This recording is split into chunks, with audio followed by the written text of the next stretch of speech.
AI coding platform Cursor dropped a major release last week that they call Cursor 2.0. And in 2.0, they switched to a multi-agent first dashboard that shows tabs with different agents. And in the main chat window is your essential interface. And they've also added an in-app browser, which is huge, by the way, and more on that later. And then, last but definitely not least, they've added their own fast coding model, Composer 1.0, plus a bunch of other minor updates. And these guys were cooking before, but man, this is really, really good stuff. Let's start with Composer. It's very, very fast. I don't completely trust it with making changes to my core code base yet, but I did find some ways to put it to work in my agent stack that are very helpful. Tasks like explaining concepts, researching code, finding bugs, and reviewing the code produced by other agents can all be done in tandem with your main workhorse agent while it's doing its own thing. I do wish the tokens were a little cheaper, but these guys do have to find a way to make money, and they're already very generous with the tokens, so it is what it is. But let's not gloss over the speed. When I say it's fast, it's really freaking fast. I mean, just look at it absolutely tearing through these coding and debugging tasks. Since I favor the tortoise as the winner of the AI coding race, I do all my serious project work in Codex as an extension inside of Cursor. And I use the Cursor agent on the side for various hygiene while Codex is cooking. And you can see that setup working here in the old editor view. But instead of Cursor's auto agent, now I'm using Composer. Instead of just doing cleanup, I'm having Composer create tests for each milestone of the project that Codex is working on. And it works like this.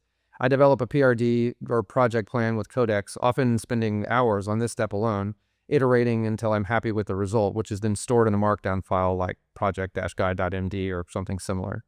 Then I'll open a new session, keep that context tight, y'all, and I'll tell Codex to review that file and then start building. And I can simultaneously do the same with Composer, asking it to build tests to the expected specifications from that doc.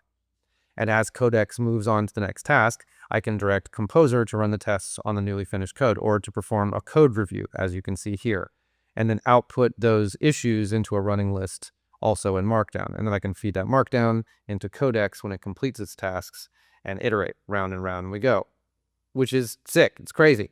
Look at these agents just absolutely tearing through development like this and not cutting any corners either. I can review in detail as progress is still being made on the next thing or fixing the next bug or whatever, which is what makes Cursor's multi-agent dashboard so valuable. Okay, so that's how I'm using Composer and the agents view and what I think the best use case is for it currently. Now let's talk about the sleeper hit of the release, Cursor's in-app browser. I've been building web apps for most of my life, literally the majority of my life now, which is weird to say. That means I've been uploading files, refreshing browsers, and living inside of Chrome's developer tools for decades. Let me just say, it's a big deal to have a browser in Cursor. It removes the need for the human-in-the-loop testing and debugging, meaning no more pasting, got this error, and whatever's on your screen because Cursor can actually see it. What? It does so without the showy style of a typical agentic browser, but that's what's actually happening behind the scenes. You can see it testing the authentication routines of this plugin, which looks like typical tool requests and these JSON packets. And I'm kind of guessing here, but it looks like when it says snapshot here, it's an atomized breakdown of the page. So not like a screenshot, but a snapshot of the code and all of its content and interactive components, which in a sense gives us a weird little glimpse into what the web looks like to an LLM, JSON objects with tokenized pages embedded in them. And when necessary, it clicks buttons and navigates to pages it gets and posts, and it captures the response so that it can validate it. And just like that, the feedback loop between agent and app is a complete circuit, and humans are no longer needed for debugging web apps.